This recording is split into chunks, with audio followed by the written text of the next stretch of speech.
प्यारे बच्चों, कोविड-19 के कारण क्लासेस नहीं चल रहे हैं। आप सभी ऑनलाइन वीडियो के माध्यम से अपना अपना विषय पढ़ रहे हैं। बीपी ओझा इंटरमीडिएट कॉलेज की ओर से आप सभी के लिए हर विषय के वीडियो बनाकर भेजे जा रहे हैं। आप सभी मन लगाकर पढ़ें। तो आइए शुरुआत करते हैं कक्षा 6 के बच्चों के लिए पाठ 4, कक्षा 6 हिंदी विषय पाठ 4 कलम और बंदूक, ये पाठ लेकर उपस्थित हुआ हूँ। आप सभी कलम और बंदूक का संवाद पढ़ेंगे। कलम और बंदूक दोनों आपस में संवाद करते हैं, दोनों आपस में बातें करते हैं, चर्चा करते हैं। यह पाठ एकांकी की तरह एक पाठ है जो आप सभी कलम और बंदूक जो आपस में श्रेष्ठ समझते हैं। प्रस्तुत संवाद में कलम और बंदूक अपने को श्रेष्ठ करती हैं। कलम अपने आप को श्रेष्ठ मानती है और बंदूक अपने आप को श्रेष्ठ मानता है। एक दूसरे से बातें करते करते दोनों अपनी अपनी बड़ाई करते हैं। तो आइए शुरुआत करते हैं। कलम कहती है धीरे धीरे गुनगुनाते हुए, कलम क्या कहती है? मैंने सबको ज्ञान दिया, सम्मान दिया, उजियार दिया, पर बंदूकों ने दुनिया को केवल हाहाकार दिया। कलम कहती है मैंने सबको ज्ञान दिया और उजियाला दिया, परंतु बंदूक तो पूरे संसार में हाहाकार मचा दिया। फिर बंदूक जवाब देती है, ऐ पिद्दी सी कलम, अपने मुंह मियाँ मिट्ठू बन रही है। मेरी बुराई करते हुए तुझे डर नहीं लगता क्योंकि मैं बंदूक हूँ। बंदूक कहती है, ऐ पिद्दी कलम, है छोटी सी वस्तु कलम, तू अपने आप स्वयं अपनी प्रशंसा कर रही है, तुझे मुझसे डर नहीं लगता। ये धमकाते हुए बंदूक कहती है कलम को। फिर कलम कहती है जवाब में, तुम मुझे पिद्दी कहो या जिद्दी, मैं तो सच्चाई जो है वही कह रही हूँ।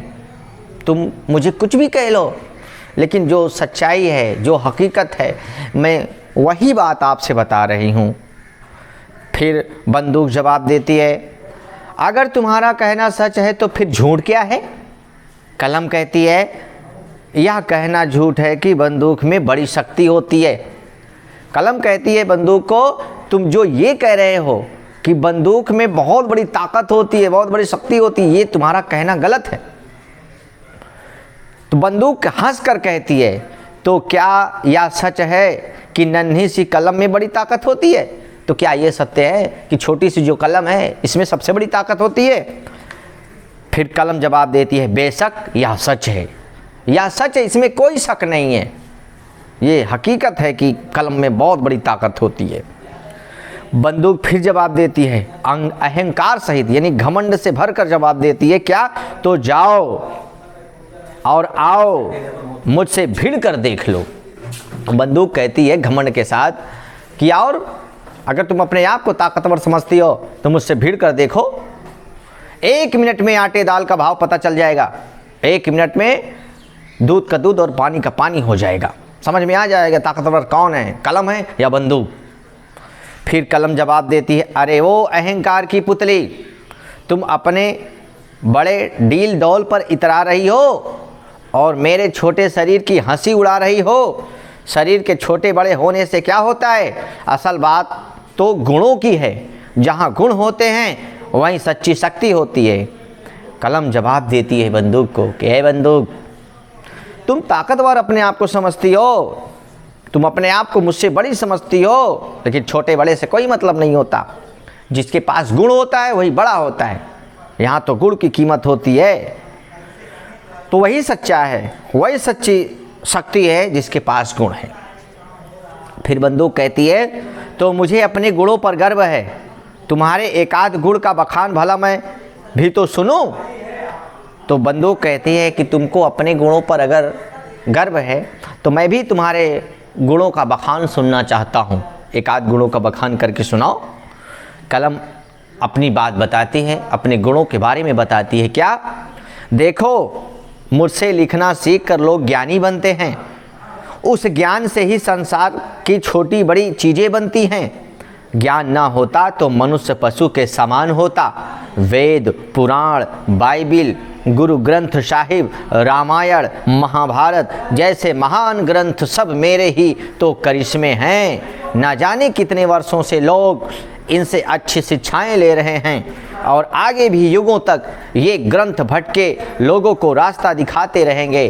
तुम इतने में बात काट देती है तो बात काट कर बंदूक कहती है, क्या अच्छा, या भाषण बंद करो।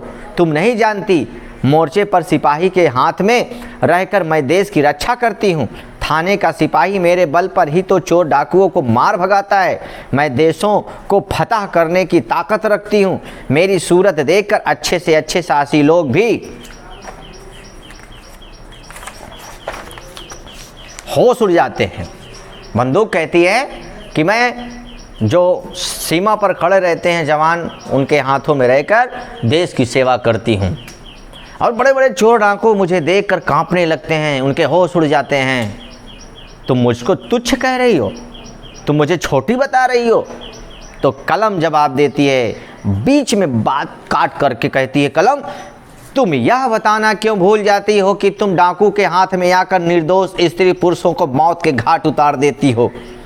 कलम सटीक जवाब देती है, नेक कार्यों के लिए तो ठीक हो, देश की रक्षा के लिए ठीक हो, आत्मसम्मान के लिए, आत्मरक्षा के लिए ठीक हो, परंतु तुम किसी ऐसे चोर डाकू के हाथ में आकर निर्दोष स्त्री और पुरुषों को भी मौत के घाट उतार देती हो। जो निर्दोष है, जिनका कोई कसूर नहीं है, उनको भी मौत के घाट उतार देती हो।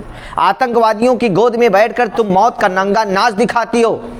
आतंकवादियों के हाथ में लग जाओ अगर बंदूक, तो मौत का नंगा नाच दिखाती हो, निर्दोष लोगों को मारती हो।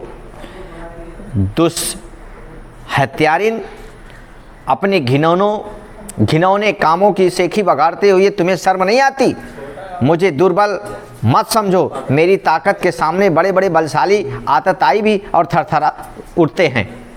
तुम क्या समझती हो?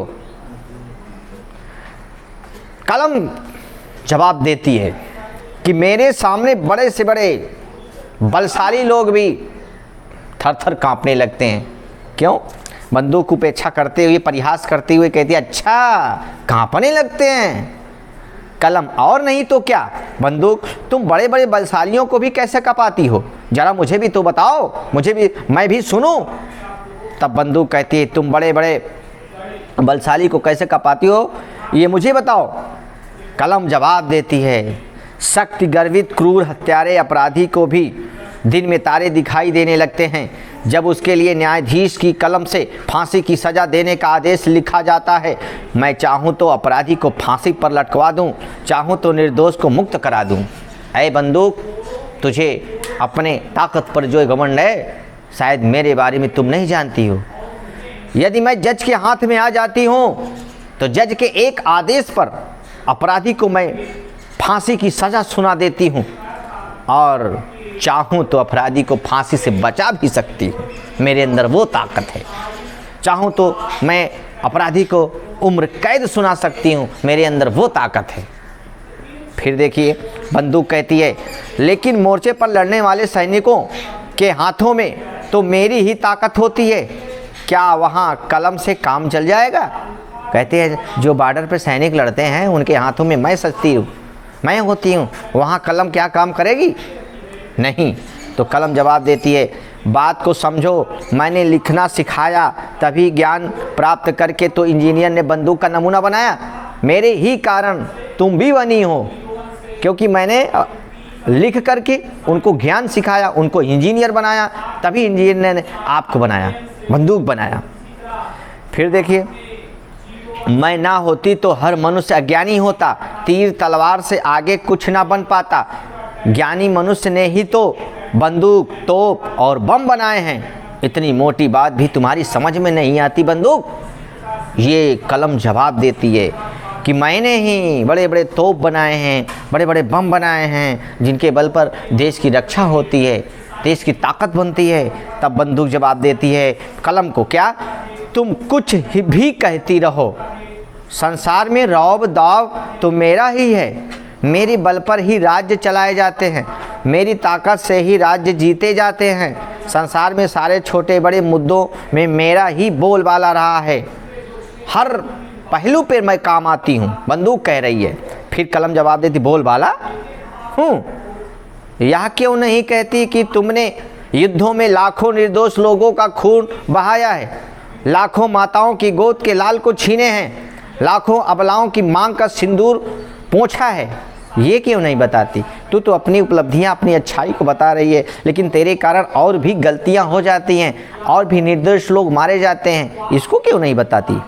हाँ, फिर बंदूक कहती भाषण मत दो, मुझे तो अपना काम करना है, परिणाम की चिंता मैं नहीं करती। अब देखो अपने आप पे आ गई, मैं तो अपना कार्य करती हूँ, मैं बंदूक बनाई गई हूँ, गोली चलती है बंदूक से, मैं अपना कार्य करती हूँ, लेकिन मुझे भाषण मत दो, तुम अपना काम करो। बंदूक और कलम में ये बहस अभी चल रहा है प्यारे बच्चों।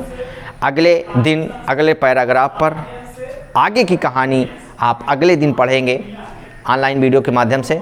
धन्यवाद।